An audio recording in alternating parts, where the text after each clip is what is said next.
Hi hello నమస్తే welcome to my channel by channel కొత్తగా చూస్తున్నట్టయితే ముందుగా సబ్స్క్రైబ్ చేసుకోండి. అలాగే నేను చెప్పే వీడియోస్ మాత్రం అందరికీ షేర్ చేయండి బే. అయితే ఈరోజు మన టాపిక్ వచ్చేసి మన కూలీ సినిమా గురించి బే. నిజానికి మన కూలీ సినిమా మన ఆగస్టు 14వ తారీఖున అయితే రిలీజ్ కాబోతుందని మన అందరికీ తెలిసిన విషయమే. అయితే ఆగస్టు ఫస్ట్ వీక్లో ట్రైలర్ వస్తుందని కూడా మనందరికీ తెలిసిన విషయమే. ఇక్కడ మ్యాటర్ వచ్చేసి అసలు కూలీ సినిమాలో ఉన్న క్యాస్టింగ్ మొత్తం అంటే మొత్తం ఇండస్ట్రీనే దున్నేస్తుందని చెప్పొచ్చు. అసలు బాక్స్ ఆఫీస్నే దున్నేస్తుందని చెప్పొచ్చు. అలాంటి క్యాస్టింగ్ అయితే ఉన్నారు భయ్య. ఇటు మన తెలుగు నుంచి నాగార్జున గారు కావచ్చు, అటు ఉపేంద్ర గారు కావచ్చు, కన్నడ నుంచి, బాలీవుడ్ నుంచి అమీర్ ఖాన్ గారు కూడా కావచ్చు.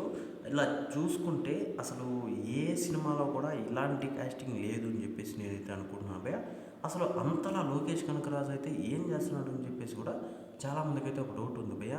నిజం చెప్పాలంటే ఇలాంటి క్యాస్టింగ్ పెట్టి ఒక బాక్స్ ఆఫీస్ని దున్నచ్చా అంటే రెండింతలుగా దున్నచ్చు అని చెప్పేసి నేనైతే అనుకుంటున్నాను భయ్య. అసలు దీనికి అసలు వేరే లెవెల్ అని చెప్పొచ్చు ఇలాంటి క్యాస్టింగ్తో సినిమా చేయడం అంటే.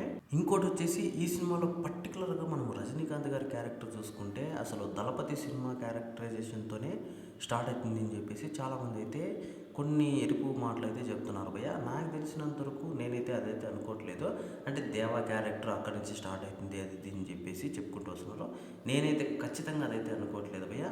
అంటే మరీ లోకేష్ కనకరాజు గారు అంత అంత వేస్ట్గా ఆలోచిస్తాడు అని చెప్పేసి నేనైతే అనుకోవట్లేదు. అంటే దళపతి నుంచి క్యారెక్టరైజేషన్ తీసుకున్నాడు అంటే అది వేస్ట్ అని కాదు భయ్య నా ఉద్దేశము.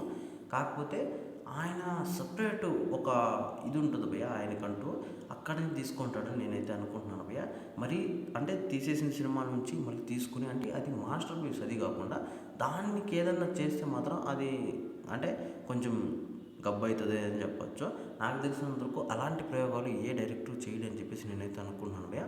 ఇప్పుడు వచ్చేసి చాలామంది అయితే మన ఇన్స్టాగ్రామ్లో కావచ్చు, అలాగే మొత్తం సోషల్ మీడియాలో అదే ట్రెండ్ చేస్తానని చెప్పొచ్చు భయ్య. దేవా క్యారెక్టర్ మన దళపతి క్యారెక్టర్ రెండు ఒకటే అది అని చెప్పేసి నాకు తెలిసినంత వరకు నేనైతే అనుకోవట్లేదు భయ్య అది అని చెప్పేసి. అయితే ఇదంతా పక్కన పెడితే ఇక్కడ రజనీకాంత్ గారి క్యారెక్టర్ అయితే దేవా అని చెప్పేసి మన అందరికీ తెలిసిన విషయమే. ఈ దేవా అనేటువంటి ఏం చేస్తుంటారు అసలు ఇంతమంది సిండికేట్లో అసలు దేవా క్యారెక్టర్ని ఎలా చూపించాడు అనేది మనకు అయితే ఇది స్టోరీ మాత్రం అయితే చూపిస్తారు భయ్య. అదంతా పక్కన పెడితే అసలు లోకేష్ కనకరాజు గారికి ఇలాంటి థాట్లు ఎలా వస్తాయని చెప్పేసి కూడా చాలామందికి అయితే మైండ్ బ్లో అవుతుందని చెప్పొచ్చు. ఎందుకంటే ఇలాంటి క్యాస్టింగ్తో ఇలాంటి సినిమాలు చేయాలంటే చాలా దమ్ము ఉండాలని చెప్పేసి అనుకుంటున్నారు భయ్య. అలాగే మన మౌనిక సాంగ్ అయితే మన పూజ హెగ్డే ఒక సాంగ్ కూడా ఇన్స్టాగ్రామ్లో మొత్తం ఇంకా అసలు లేపేశారని చెప్పొచ్చు. హైప్ కూడా సినిమాకి ఆ సాంగ్ వల్ల కొంచెం వచ్చిందని చెప్పొచ్చు బై. అయితే ఇదంతా పక్కన పెడితే నేను చెప్పిన విషయం నిజమా కాదో కింద కామెంట్లో తెలియజేయండి బై. మర్చిపోకుండా తప్పకుండా దయచేసి.